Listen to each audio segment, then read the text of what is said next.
At about 900,000 square kilometers, the Kalahari Desert spans parts of Botswana, Namibia, and South Africa.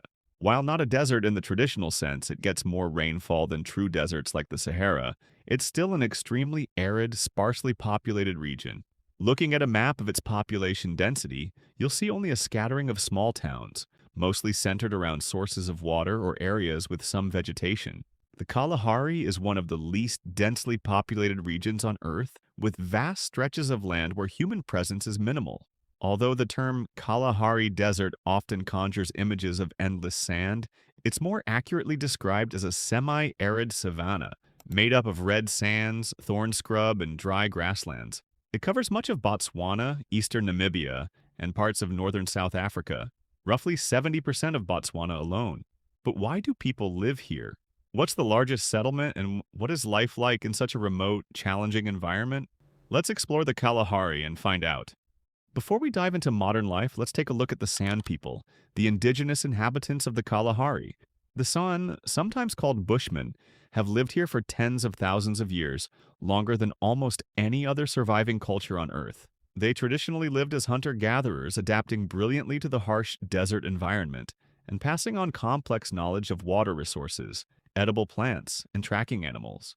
One of the main towns in the region is Ganzi, in western Botswana, often called the capital of the Kalahari. Around 12,000 people live in the town. It's a remote but important hub for cattle farming and tourism. It sits close to the central Kalahari Game Reserve and is roughly a 9-hour drive from the capital, Gaborone. Despite its remoteness, Ganzi is surprisingly active. It has a modest selection of shops, schools, and accommodation, mainly catering to travelers heading into the desert. The town blends modern structures with traditional huts, all set against a red, sandy backdrop with acacia trees and wide-open skies. One particularly unique settlement is Sumkwe in northeastern Namibia. While small home to only around 1,000 residents, it's one of the most important centers for the Sand People in Namibia. The surrounding region is extremely remote and difficult to access. Some people still live in traditional villages with no electricity or running water, while others have begun integrating into more modern lifestyles. The Kalahari is known for its intense climate. Temperatures regularly soar above 40 degrees Celsius or 104 degrees Fahrenheit in summer, and water sources are scarce. However, during the rainy season, temporary pans, shallow desert basins, can fill with water and attract massive herds of wildlife. One of the largest is Deception Pan, located in the central Kalahari Game Reserve, which briefly transforms into a lush green oasis every few years. Now, despite being a desert, the Kalahari does have seasonal wetlands and rivers, such as the Okavango Delta, which technically begins at the northern edge of the Kalahari. The delta floods seasonally and brings water deep into the desert, creating one of the richest ecosystems on the planet, filled with elephants, lions, antelope, and birds.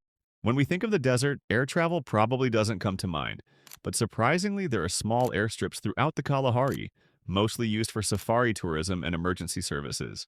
The Maun Airport in Botswana is the most significant, acting as the gateway to the Okavango Delta and the northern Kalahari. It sees tens of thousands of visitors per year, though most are headed into the wilderness, not city life. Remote towns such as Kong in Botswana or Gobabis in Namibia are extremely small, with populations often under 5,000 people. Yet they serve as vital stopover points for travelers, truck drivers, and those living in surrounding cattle farms or conservation areas. The Central Kalahari Game Reserve, one of the largest protected areas in Africa, is a stunning but stark place. Covering over 50,000 square kilometers, it's larger than many countries and home to cheetahs, leopards, giraffes, and the iconic black-maned Kalahari lion. However, the reserve is largely off-limits to permanent settlement, with very strict controls on who can live or travel within it. Most of the human activity in the desert outside of traditional communities revolves around cattle ranching, small-scale farming, or ecotourism. Jobs often involve seasonal or rotational work, and many people live in villages with no paved roads or reliable electricity. Perhaps one of the most striking features of the Kalahari isn't its wildlife or its heat, but its silence and emptiness, something very few people on Earth experience anymore. The landscape stretches endlessly, often broken only by the occasional dirt track, acacia trees, or herd of antelope moving across the horizon. So while life in the Kalahari can be tough, isolated, and incredibly hot, it is also full of ancient culture, breathtaking nature, and a kind of peaceful remoteness that's increasingly rare. Like and subscribe for more content like this. And as always, thank you very much for watching.